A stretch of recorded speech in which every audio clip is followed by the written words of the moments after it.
Alright, go.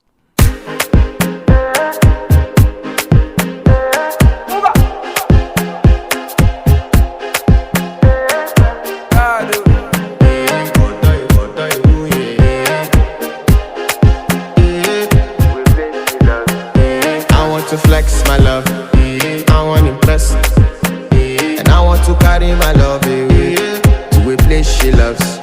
I'm a man, I want to impress, and I want to carry my love away to a place she loves. Die woo, oh die woo.